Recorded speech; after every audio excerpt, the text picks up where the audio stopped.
All right. Well, I am joined today by Dr. Steve Fouts, educator and CEO of Teach Different. So thanks for taking the time to talk with me today, Steve. Thank you for having me. And I guess let's maybe start with a little background. What got you into the wild world of education? You know, it this is one of those things where I'm going to say I was born into a teaching family. Hmm. It was something that I actually grew up. I didn't think that adults worked in the summer. Like Right. all my mom, my dad, their brothers and sisters, they were all teachers. So the summer hits and we're just together and I realized later that, oh, okay, most people go off and do other things, and teaching actually is a profession that people choose like anything else. Hmm. So it was really, I grew up into it, and it's something that's just always come naturally and something I've loved to do. Sure. So were both of your parents teachers? They were both teachers at different points. I have a twin brother Okay. who his name is Dan Fouts, by the way, joking about the last name. Yeah. Um, and then I have a sister who also teaches. She does English as a second language.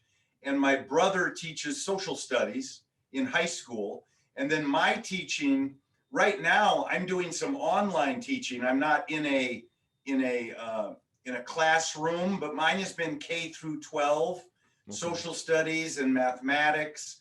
I've also done some philosophy teaching on the undergraduate level, Hmm. and some community college teaching as well in the humanities. So it's just it's part and parcel of who I am. One of those.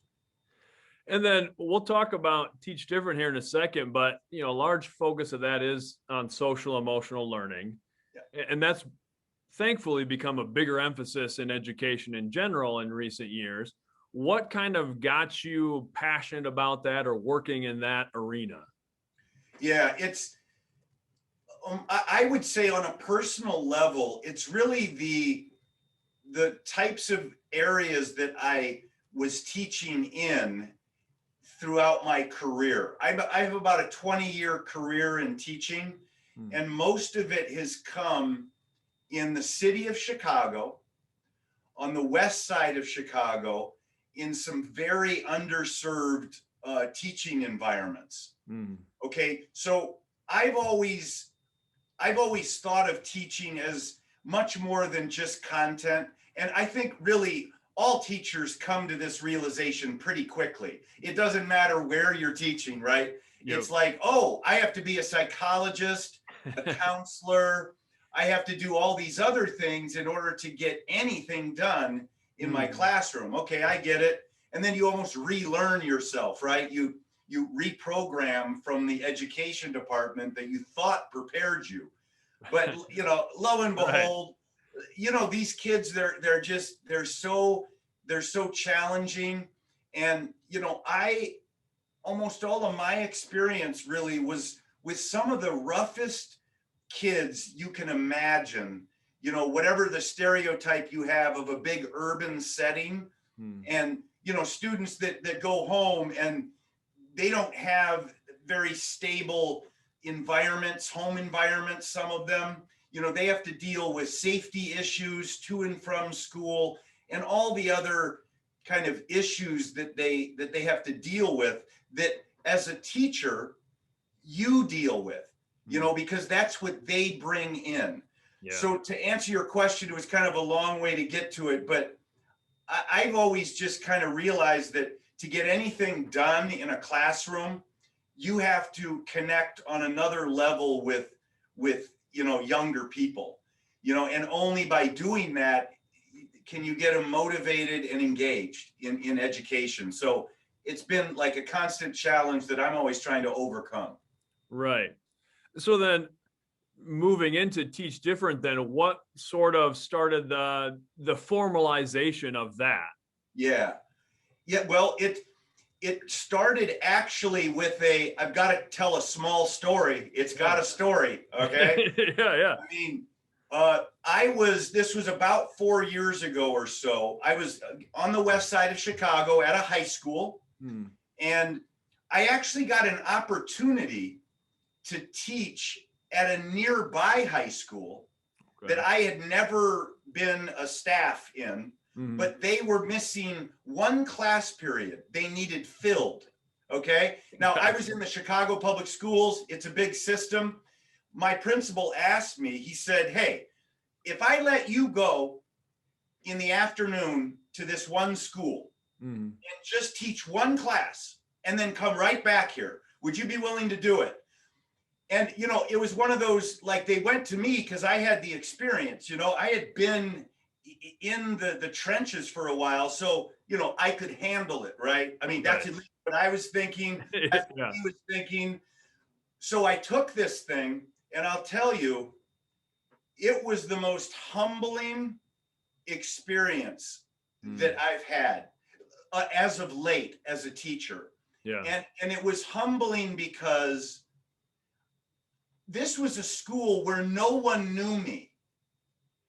And I forgot that when no one knows you and your reputation doesn't precede you, guess what? You're a first-year teacher.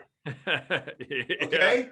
And you know, Luke, I don't know if you remember back on what first year was like, but it's one of those, if you survive it, you're good to go. Okay. Yep. Just stick with it. Right. And then some people turn away from it.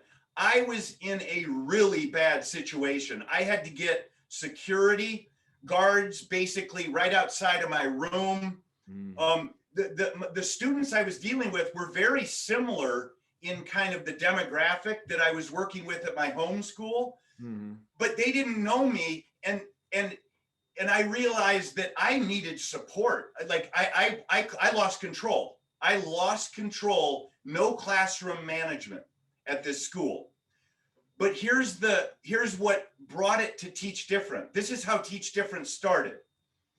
Here I was, experienced educator, having classroom management in the middle of October, knowing that if I didn't get control of this, the entire year was going to be a mess. Yeah. Right.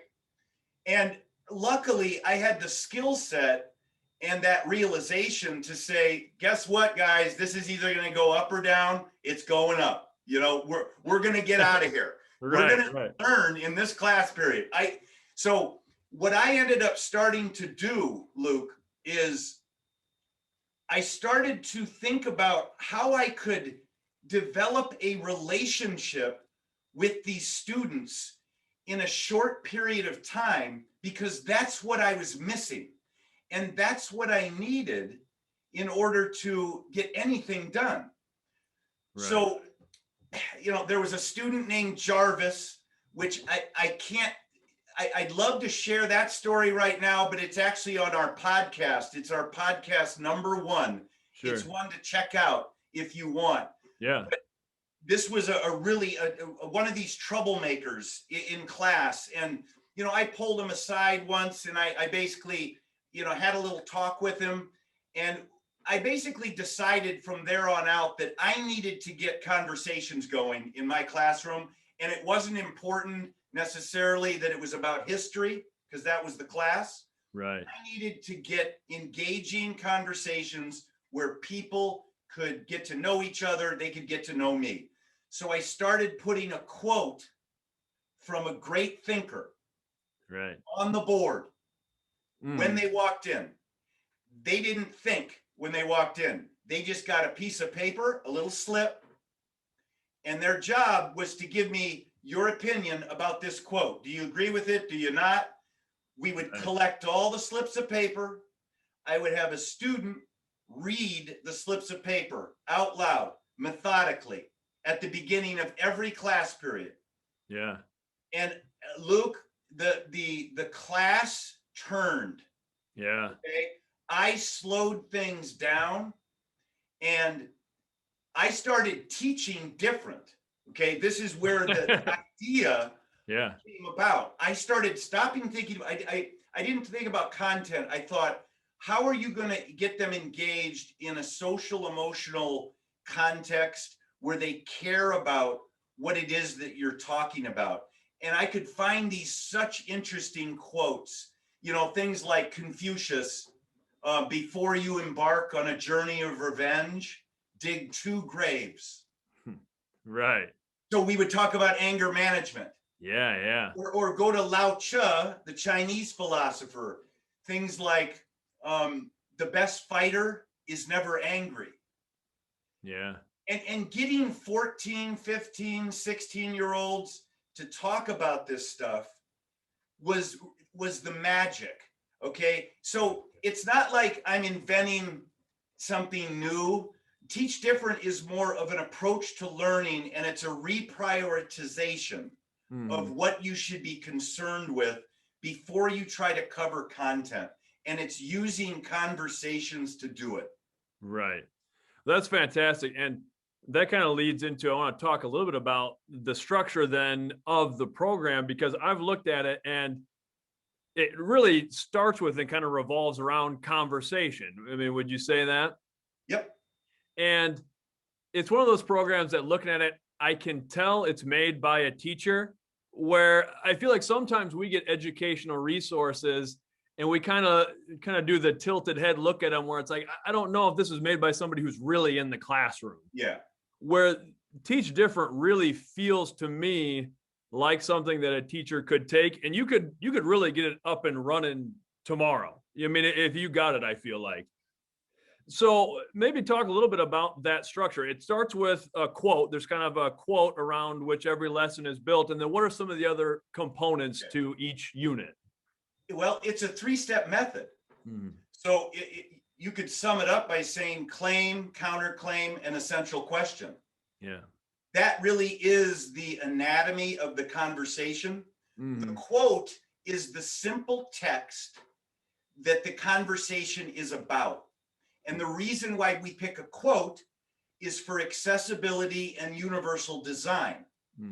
Because the quote is something that all students can sit there and read, and I'm talking special education, diverse learners, English language learners, students that aren't motivated, you can't get out of it.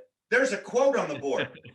Okay? Like, you can't, we want to know what you think about this. So that's what kicks it off. But then the conversation itself, there's no, how conversations are. The good ones, you're not planning these things out. These are not prescribed things. But what we make sure happens in every conversation is that you talk about the claim the author is making. What is the author trying to say? And this is Common Core alignment. There's a lot of, expectations that you need to read a text and talk about what the claim the author is making. That's important. Yeah. Counterclaim is the next big thing, because if you agree with Lao Tzu or you agree with Confucius, that's good. But then you need to think about another way of looking at the world, which really calls into question what the author is saying is true. And, if you don't do it, someone else in class is definitely going to do it. Yeah.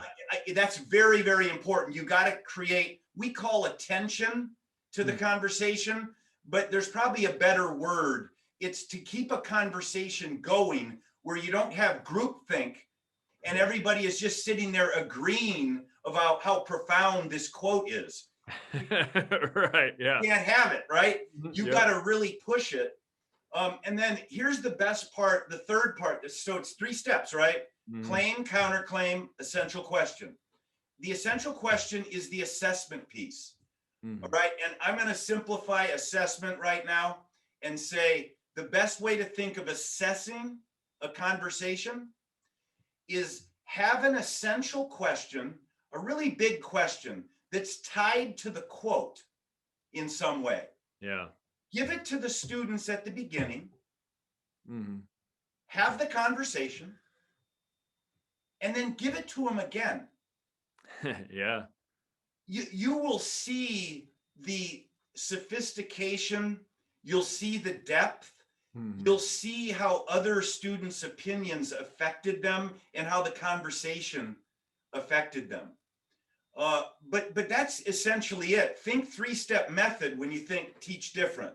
That's what we're always trying to project. Keep it simple. Yeah. Yeah. I love that. And I think it fits nicely into a lot of areas for teachers. Like you said, it's very much linked to Common Core standards. I Yes. think your reading, your literacy standards, the essential questions are, big in education. I think that's huge. It's kind of ready-made right there. And then with the social emotional now, that has become a little more widespread with the social emotional learning competencies and stuff. Your essential questions are really tied pretty directly to those things. So I think that's a great thing. And with that accessibility for teachers, you've got some nice resources set up with each unit too. Like there's a nice little video. I really liked the kind of there's a Google Doc form for assessment for students too. So those are just, I want to make sure that our listeners, know that I really think this is something that you could be implementing right away. And it has those assessment pieces right there. Yeah.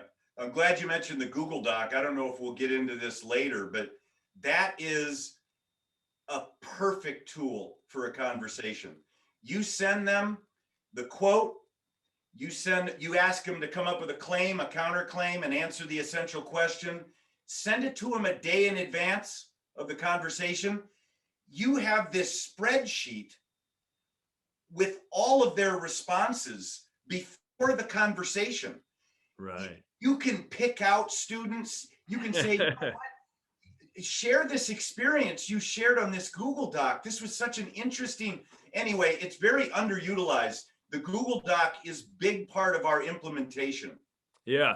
No, I think that's huge because I've seen that with the social emotional stuff that I do in class is a lot of conversation based. And when we started doing it, and maybe you've seen the same thing, students were reluctant to talk in class in front of a big group initially. That's a hard kind of fear to get over. But as we build in the practice of responding via email or digitally, however, students got more comfortable and then the real conversations really took off. That's the key. Yeah. Once the students know the drill, Mm-hmm. We have an SCL check-in section at the bottom of the Google form. Yep. Where we ask the students, tell me how you feel about your participation in this conversation. Do you want to be called on? Do you want it to be anonymous? Do you want to verbalize your opinion? So we try to, have the students as much as possible choose their engagement to add that level of comfort. That's a great component. I really like that. There's also with each unit, there's links to different textbooks and things like that are, linked to that idea, that concept. So that's a great resource too. So with all of this, what is some of the impact that you've seen directly or feedback that you've gotten from other people who are now implementing this? Yeah, it's been extremely positive. We don't get questions as to how you do it. Right. Which is always a good sign, Lou. Yeah, for sure. We'll go to a PD workshop. You're a teacher. You go to a PD workshop. Half your brain is spending all your energy figuring out what I'm going to do with this. Right. Okay. We don't get those questions. So that's been really positive. We just find that people like it as something to work in to their schedule, to their routine. Okay. Some teachers use it at the beginning of a unit. Right. They schedule a really interesting conversation that they can come back to later. Right. Some will use it kind of the way that I was using it in my teaching setting, kind of as a classroom management tool. Yep. So they like it kind of as a way to settle the students. And then, others, it's like Monday conversations, SEL. So it's been real. The feedback has been great. And we're happy to learn that teachers just, as you know, they just use it in whatever way fits their own brand of teaching.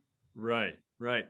And you have on the website, kind of broken down to some different options for classroom teachers, for parents, for students, for homeschool. What are some of the different things that you've set up to fit the needs of different groups? Yeah. Well, essentially, it's the same three-step method Mhm. for a teacher, a homeschooler, and a parent. Mhm. Any adult who wants a hook to engage a young person in a conversation, that's what Teach Different is for. You Right. know, it essentially, we provide the same method to all of our customers, Mhm. and it really all depends on what you're teaching. Like if you're a homeschooler and you're into social studies or you're teaching English, we have a lot of lessons in the English and social studies. Yeah. And when I say lessons, here's what I mean, because we have lots for teachers as well. Mhm. We have lessons that are basically little nuggets of ideas. They're about 100 words, the write-up of the lesson. And Mhm. it basically is a teacher saying something like, I'm about to teach the Civil War, and I want to have a conversation about conflict. Right. So I'm going to use the quote from Martin Luther King Mhm. on conflict. Right. And so we're always trying to like give ideas on how you can pick conversations that you want to have, Mhm. but then connect it to something that you want your child or your student to want to learn academically.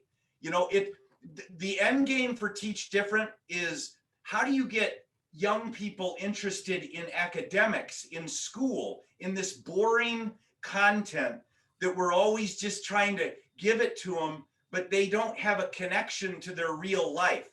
Like, Right. the connection is the conversation. I Mhm. mean, that's what gets them into it. Yeah. And I think what I've seen from the different lessons does a great job of that, where it could very easily be taken into a cross curricular setting where, I mean, you could say this topic, this quote is very much related to something specific in social studies or in literature or whatever it might be. And then, I mean, we know students want to learn. You just got to tap into what actually interests them. And I think this does a nice job of that as well, where it really breaks it down to the essential element. It's helpful. Yeah. There's nothing better than a conversation that you're actually into. They're hard to have though, as you know, like in Right. education, there's a lot of boring stuff that everybody has to go through, but get that conversation going. Our blog, by the way, is the best place to go for anybody who doesn't know a thing about Teach Different. Just go to the website and go to the blog. Yeah. That's got a bunch of lessons on it, and it Mhm. gives you a sense of what we're up to. Yeah, and we'll make sure we put links to everything when we post this for people to access. And there is even people can access, I think, is it 5 free sort of sample lessons right away too, so you can Yep. really get a full feel of what the program is. Call them conversation kits. That's Right. what we call them. Yep. Yeah. Yep. So, I mean, I really love everything you've got going. What are you seeing for the future of Teach Different? What would you like to keep expanding? Where do you want to go from here? We want to build lessons. We want to get teachers involved in helping us build lessons and also create more conversations, Mm. so that we just have a resource for every potential teaching area Mhm. out there.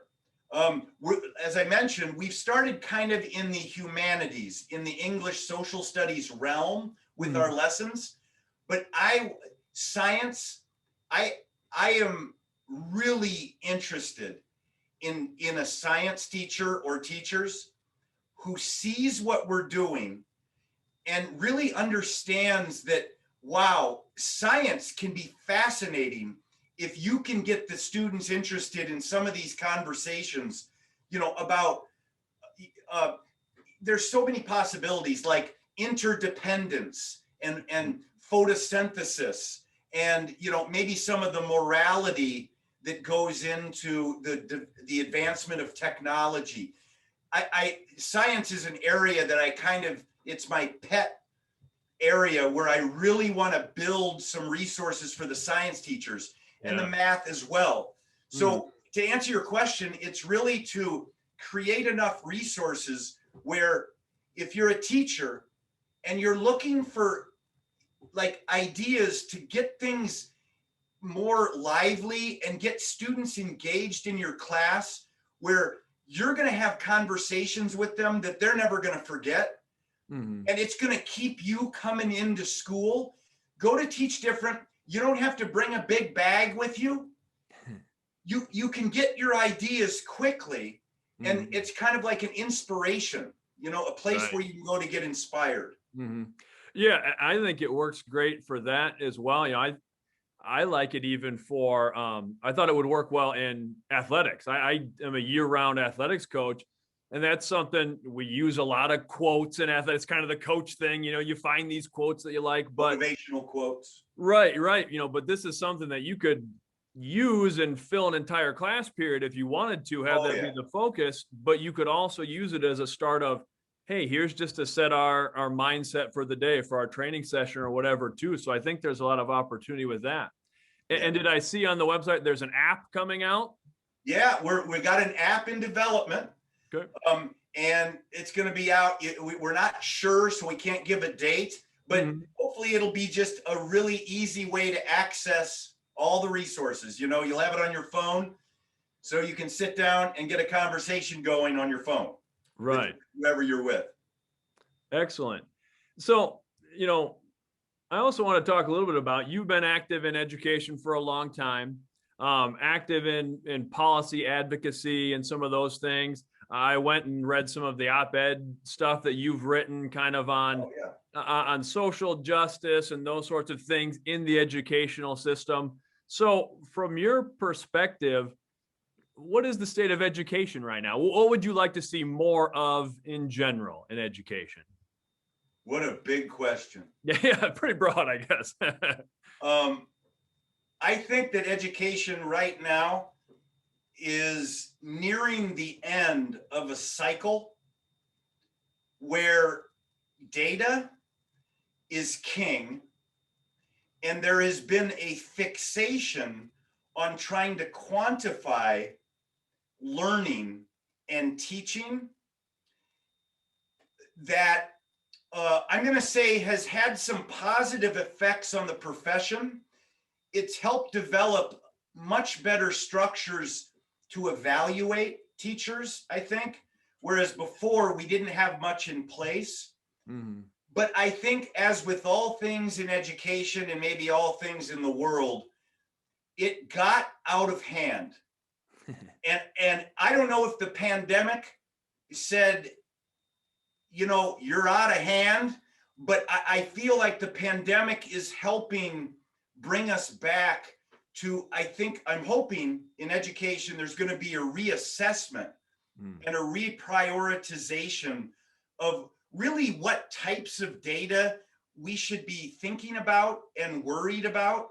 And I'm hoping that will change and make a more humane experience for students and teachers. I think that we've gotten a little bit too far trying to use data to inform us in the wrong ways, and that education has suffered a bit. Right. Yeah, I agree with the pandemic. I feel like this is an interesting time, and it's an opportunity for us to really assess the things that we're doing on a systemic level in education. And I guess I'm just hopeful we don't let that opportunity pass, that we could really change some things coming out of this. Yeah. And with that, I talked to a lot of different educators from around the country, and I've been very fortunate here in Iowa. We've actually been totally in person all year, with in the classroom and in sports, wearing masks and regulations and all those sorts of things. Yeah. We've been able to keep it going. How has the education setting been where you're at in Chicago? Yeah, well, they've closed just about, in the Chicago public schools, they're still not back in the buildings. It's been remote. Yeah. In the suburbs, it's back. Many of them are hybrid. Yep. But it had a big effect, starting in April. It has been a very disruptive, force Sure. in the schools for sure. But again, I mean, back to looking for a positive, I think that one thing it has done, it's forced teachers to develop some capacities with online, learning, right? Sure. Like, Yeah. and I don't know if that means that we'll never have a snow day again. They'll just say, hey, do it all online, you're working. Yep. Look, I don't know what it is, but I think that there are positives, and but like you said, we don't want to just think of this as some crisis that we got over and then go back to business as usual. Let's use this time to reflect on what the real needs are of students. And I think if we do that, we can make things better. Like, education will be better after a pandemic. Yeah, I agree. And to just go back to everything you're doing with your program, I think, one thing, we closed down last spring when kind of everybody closed down. We've been open this fall, but that was something I really saw with my students was it's harder to have a real conversation through the screen, especially with a group of students. If you've got a classroom, it's just a different atmosphere, a different vibe. And we know that people, not just students, but parents, are struggling right now financially, emotionally, those sorts of things. So I think it's an important time to really tap into resources like Teach Different, because if it is a parent at home who's trying to get through the schoolwork and struggling with that, helping their kids, this is a resource that they can use. It's a resource that teachers can use. And I think some of the things you have set up, like the Google Forms, make it so you can send out and give students that space. Have you seen any of that where you're finding a fit in this kind of hybrid, socially distanced environment? Yeah. Oh, yeah. And Luke, we've gotten really good feedback on that. We do a monthly webinar series through the National Council for the Social Studies. Okay. So what we're getting from teachers is that the 3-step method and this whole Google Doc idea, this Google form idea, you can do it completely online, completely in the classroom, or in between. Okay. Having a Google Doc is something you can have in a real class, but can be completely virtual. So it's actually been helpful getting conversations going in lots of different contexts. Excellent. Is there anything else, I guess, that you want to share specifically about Teach Different or some of the other resources, just so we make sure people have that information before we end our conversation here? Oh, yeah. Well, I appreciate the time and able to talk to you about it. I really appreciate it. Absolutely. No, just it's if you can remember Teach Different, and you realize that yes, the grammar is wrong, but teachdifferently.com was taken. So we had to, I'd love to say it was some brilliant move on getting people to talk about it. No, we looked for teachdifferently.com, didn't work. But right. No, I like it. It's really just, it's a place for inspiration if you can use it, and if you see the value in conversations, but that when you get to the day-to-day grind and how teaching just is, you don't always have the energy to come up with great ideas. Although when you have those great conversations, you appreciate them so much. You remember them and you talk about them. We think that that's more predictable and can be more routine than you think. So you just got to be intentional about it. So I would leave you with that, just think of Teaching Different and go there to get inspired, and go to the blog. The blog is the best place to start. There's so much stuff to look at. Yeah. So I'll just second that and encourage anybody listening to this or watching this that go check it out. I mean, you get a real sense of the program pretty quickly, I think. And I think everybody can find some things that would fit into any different classroom or setting. So, yeah, encourage you to that. Like I said, we'll put the links and everything up there. But thanks so much, Steve. I really Thank enjoyed you. talking with you. I always leave these conversations feeling energized and excited. So Nice. appreciate it. Nice. I appreciate it too, Luke. Take care. You too.